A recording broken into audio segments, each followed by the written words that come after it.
Hello friends, welcome back to VOWIAS. Welcome to the discussion on daily MCQ. Today is 28th of August 2021 and now we are going to discuss 5 current affair based MCQs.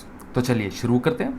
But first, let us discuss the question that was asked yesterday, and yesterday's question was: 1/3 of members of Rajya Sabha retire every A 1 year, B 3 years, C 2 years and D 6 years. The correct answer is C 2 years. 1/3 of members of Rajya Sabha retire every 2 years. Okay, and let's see some more information about Rajya Sabha. So Rajya Sabha is known as upper house of the parliament. It is the upper house of the parliament, and if you see the total members of Rajya Sabha, it is 238 plus 12. So the maximum members of Rajya Sabha is 250. And if you see the minimum qualification, a person has to be of minimum of 30 years to be able to contest to Rajya Sabha, and he has to be an Indian citizen, and he has to be a registered voter in any constituency, in any parliamentary constituency. And if you see the chairman of Rajya Sabha, it is the honorable vice president who is the chairman of Rajya Sabha, and 1/3 members of Rajya Sabha retire every second year. That means 1/3 retire every 2 years. And if you see the fourth schedule, it deals with the allocation of seats of Rajya Sabha. Okay, so these are the important information that we need to remember from Rajya Sabha. Now let's move on. And guys, as you know, daily we upload 5 current affair based MCQs, and these MCQs will be based on both static and current mix. Okay, so this is the way UPSC generally asks questions, and if you find our initiative useful, you can download this PDF from our Telegram channel, and the Telegram channel details are there in the description. Now let's see the first question. The first question is: Kilauea Volcano, sometimes mentioned in media, is located in A. Andaman and Nicobar Islands, B. Sumatran Islands, C. Hawaii Islands and D. Honshu Islands. The Kilauea Islands, the Kilauea Volcano. It is located in C. Hawaii. The Kilauea is located in Hawaii. So recently, the ground at the summit of Kilauea Volcano in Hawaii has been rumbling and swelling in recent days, and it is prompting scientists to warn that the mountain could once again discharge lava. Okay, so that's why this was in news. And if you see this volcano, it overlaps the E flank of Mauna Loa Shield Volcano. Mauna Loa Shielded Volcano, and this is located in the southernmost tip of Hawaii. It is the second youngest product of Hawaiian hotspot, and it is the current eruptive center of the Hawaiian Empire seamount chain. Excuse me. It is created as a Pacific tectonic plate moved over the Hawaiian hotspot in Earth's underlying mantle, and the Kilauea started as a submerged volcano, the submarine volcano, and gradually over time it is building up through the underwater eruptions of alkali basalt lava before emerging from the sea with a series of explosive eruptions. Okay, so this is all the information that we need to remember about the Kilauea volcano in Hawaii. Now let's move on to the next question. Second question: consider the following statements about SAMRIDH Scheme. First one: it aims to create conducive platform for the growth of software product startups. Second one: it is launched by Ministry of Skill Development and Entrepreneurship. So here we have to choose the correct answer. A 1 only, B 2 only, C both 1 and 2, and D neither 1 nor 2. The SAMRIDH basically deals with the software product startups. The first one is right. But the second one, if you see, it is given that it is launched by Ministry of Skill Development and Entrepreneurship. This is wrong, because this is launched by the Ministry of Electronics and Information Technology, the METI. So the first one is right, second one is wrong. So A 1 only is the correct answer. Okay. So recently, the Ministry of Electronics and Information Technology, the METI, it has launched this startup scheme called Startup Accelerators of METI for Product Innovation, Development and Growth, which is known as SAMRIDH. So SAMRIDH means Startup Accelerator. Okay, so this program is to create a conducive platform for Indian software product startups to enhance their products and secure investments for scaling up their business. So if you see Indian software industry, it is mostly service oriented. It is mostly service oriented and not product oriented. We have very few software products that have origin in India. So all the software products that we are using, like Google, Amazon, Facebook, so all of these software products, they have their origin abroad. We are just using it. And Indian software industry is mostly based on providing services. So we have to convert this service oriented software business to product oriented software business. Only then Indian startups, or you can say Indian software business, can grow at a much faster pace in future also. Okay, and this scheme is actually focused on accelerating the 300 startups by providing customer connect, investor connect and international immersion in the next 3 years. And it is to provide investment of up to 40 lakhs to the startup based on current evaluation and growth stage of the startup through selected accelerators. It is being implemented by the METI Startup Hub. Okay, so this is all the information about the SAMRIDH scheme that we need to know. Now let's move on to the next question. The third question, consider the following statements. The right to privacy includes both the right to be forgotten and right to be left. The second statement, the right to privacy is a fundamental right under Article 21. We have to choose the correct answer, A 1 only, B 2 only, C both 1 and 2, and D neither 1 nor 2. The correct answer here is C both 1 and 2. So recently a case was filed by an actor in Delhi High Court pleading to remove the videos that were uploaded online without her consent. The court observed that the right to privacy of the woman has to be protected. On the other hand, the social media platforms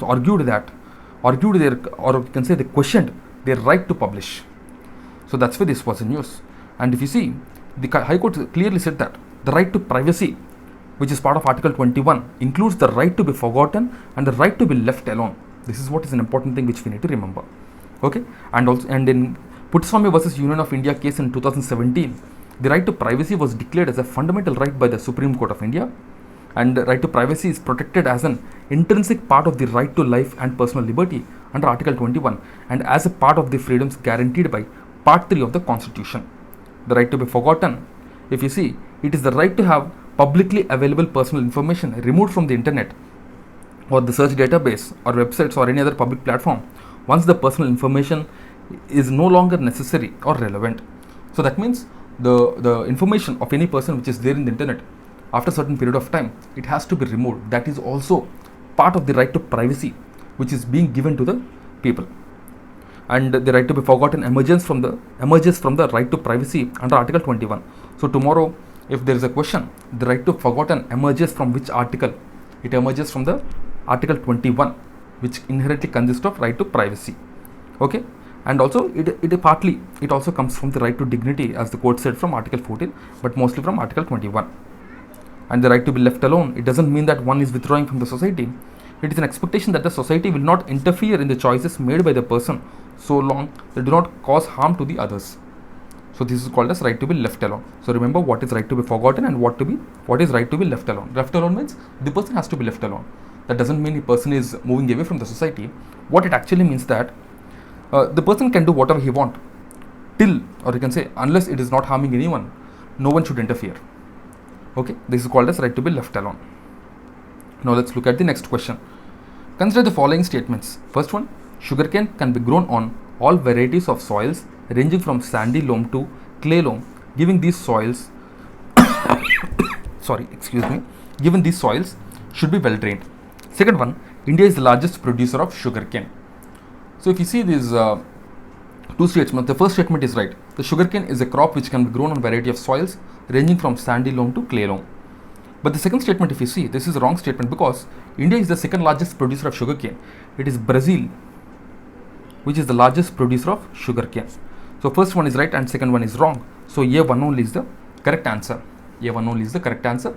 So recently the Cabinet Committee on Economic Affairs has approved the hike in the FRP, the fair and remunerative price of sugarcane for the season 2021-22. And sugarcane, if you see, it is a tropical, you can say, a crop which can be grown between 21 to 27 degrees centigrade with hot and humid climate. So to an extent it is a tropical and subtropical crop, and the rainfall has to be around 75 to 100 centimeters, and generally it can be grown in wide variety of soil. So deep rich loamy soil is preferred one. And the top sugarcane producing states in India, if you see, Uttar Pradesh at 1, Maharashtra at 2, Karnataka at 3, Tamil Nadu at 4 and Bihar at 5. And India is, as I told already, India is the second largest producer after Brazil. It can be grown on all varieties of soils ranging from sandy loam to clay loam, given these soils should be well drained. That is the most important thing. The water retention should not be there, and it needs manual labor from sowing to harvesting, and it is one of the main source for sugar, the jaggery, the kansari and molasses. Okay, now let's move on to the fifth question. A report titled as Key Indicators for Asia and Pacific 2021 is released by A. World Economic Forum, B. Asian Development Bank, C. UN ECOSOS, and D. World Bank. The correct answer is B. Asian Development Bank. It is not World Economic Forum or UN ECOSOC or the World Bank. So recently this ADB has released this report titled as the Key Indicators for Asia and Pacific 2021. And this report demonstrated that the region made substantial progress in the last 2 decades with respect to several developmental targets. And it presents comprehensive economic, financial, social and environmental statistics for ADB's 49 regional members. So this is an important one that we need to keep an eye on. Okay, so remember, this report is released by ADB, the Asian Development Bank. So another small important piece of information, the headquarters of ADB is located in Manila, Philippines. The Asian Development Bank located in Manila, Philippines. Okay. Now let's look at the question of the day. And the question of the day is, an ordinance issued by a governor, not president, remember, it is governor, remains in force for a maximum period of A 1 year, B 6 months, C 3 months and D forever. So do give your answer in the comment box and tomorrow we will discuss this question. So ordinance which is given by governor and not president. Okay. So if you have any suggestions for us, do give in the comment box. We will get back to you. And guys, these are our initiatives. We have launched Vision Prelims Test Series Summary, Vision Mains Test Series Summary, Vision Monthly Magazine Summary and Vision PT 365 Summary as well. These summaries will help in your preparation and it will ensure that you revise the same thing multiple times with a bit of ease. Okay, so that's it guys from our side. I'll see you again in the next video. Till then, keep studying and stay tuned. Jai Hind.